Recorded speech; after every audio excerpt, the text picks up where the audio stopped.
भगत सिंह का जन्म 28 सितंबर 1907 अश्विन कृष्ण पक्ष सप्तमी को प्रचलित है, परंतु तत्कालीन अनेक साक्ष्यों के अनुसार उनका जन्म 27 सितंबर 1907 ईशून्य को एक सिख परिवार में हुआ था। उनके पिता का नाम सरदार किशन सिंह और माता का नाम विद्यावती कौर था। यह एक किसान परिवार से थे। अमृतसर में 13 अप्रैल 1919 को हुए जलियांवाला बाग हत्याकांड ने भगत सिंह की सोच पर गहरा प्रभाव डाला था। लाहौर के नेशनल कॉलेज की पढ़ाई छोड़कर भगत सिंह ने भारत की आज़ादी के लिए नौजवान भारत सभा की स्थापना की थी। वर्ष 1922 में चौरी चौरा हत्याकांड के बाद गांधी जी ने जब किसानों का साथ नहीं दिया तब भगत सिंह बहुत निराश हुए। उसके बाद उनका अहिंसा से विश्वास कमजोर हो गया और वह इस निष्कर्ष पर पहुंचे कि सशस्त्र क्रांति ही स्वतंत्रता दिलाने का एकमात्र रास्ता है। उसके बाद वह चंद्रशेखर आजाद के नेतृत्व में गठित हुई गदर दल के हिस्सा बन गए। काकोरी कांड में राम प्रसाद बिस्मिल सहित 04 क्रांतिकारियों को फांसी व 16 अन्य को कारावास की सजाओं से भगत सिंह इतने अधिक उद्विग्न हुए कि चंद्रशेखर आजाद के साथ उनकी पार्टी हिंदुस्तान रिपब्लिकन एसोसिएशन से जुड़ गए और उसे एक नया नाम दिया, हिंदुस्तान सोशलिस्ट रिपब्लिकन एसोसिएशन। इस संगठन का उद्देश्य सेवा, त्याग और पीड़ा झेल सकने वाले नवयुवक तैयार करना था। भगत सिंह ने राजगुरु के साथ मिलकर 17 दिसंबर 1928 को लाहौर में सहायक पुलिस अधीक्षक रहे अंग्रेज अधिकारी J0P0 सैंडर्स को मारा था। इस कार्रवाई में क्रांतिकारी चंद्रशेखर आजाद ने उनकी पूरी सहायता की थी।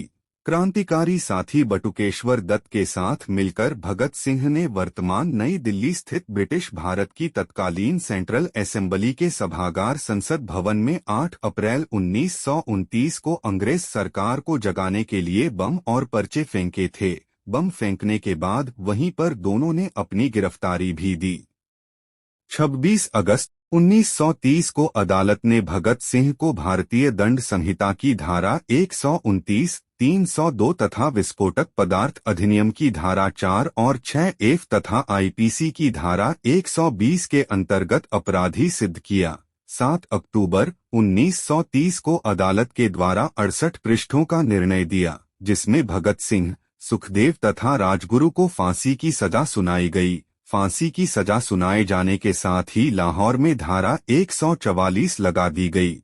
इसके बाद भगत सिंह की फांसी की माफी के लिए प्रिवी परिषद में अपील दायर की गई, परंतु यह अपील 10 जनवरी 1931 को रद्द कर दी गई। इसके बाद तत्कालीन कांग्रेस अध्यक्ष प मदन मोहन मालवीय ने वायसराय के सामने सजा माफी के लिए 14 फरवरी 1931 को अपील दायर की कि वह अपने विशेषाधिकार का प्रयोग करते हुए मानवता के आधार पर फांसी की सजा माफ कर दें।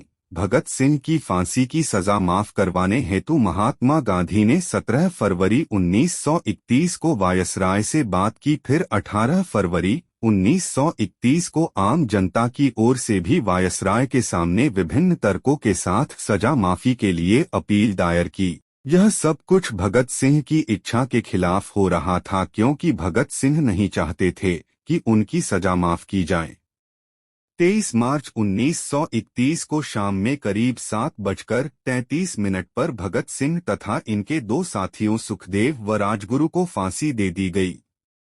फांसी पर जाने से पहले वे लेनिन की जीवनी पढ़ रहे थे और जब उनसे उनकी आखिरी इच्छा पूछी गई तो उन्होंने कहा कि वह लेनिन की जीवनी पढ़ रहे थे और उन्हें वह पूरी करने का समय दिया जाए। कहा जाता है कि जेल के अधिकारियों ने जब उन्हें यह सूचना दी कि उनके फांसी का वक्त आ गया है तो उन्होंने कहा था, ठहरिए, पहले एक क्रांतिकारी दूसरे से मिल तो ले। फिर 1 मिनट बाद किताब छत की ओर उछालकर बोले, ठीक है, अब चलो। फांसी पर जाते समय वे तीनों मस्ती से गा रहे थे, मेरा रंग दे बसंती चोला, मेरा रंग दे, मेरा रंग दे बसंती चोला, माय रंग दे बसंती चोला।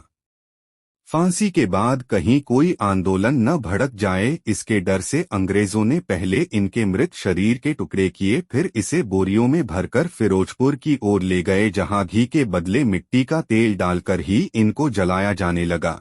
गांव के लोगों ने आग जलती देखी तो करीब आए।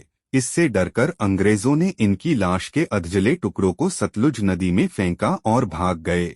जब गांव वाले पास आए तब उन्होंने इनके मृत शरीर के टुकड़ों को एकत्रित कर विधिवत दाह संस्कार किया और भगत सिंह हमेशा के लिए अमर हो गए। इसके बाद लोग अंग्रेजों के साथ साथ गांधी को भी इनकी मौत का जिम्मेवार समझने लगे।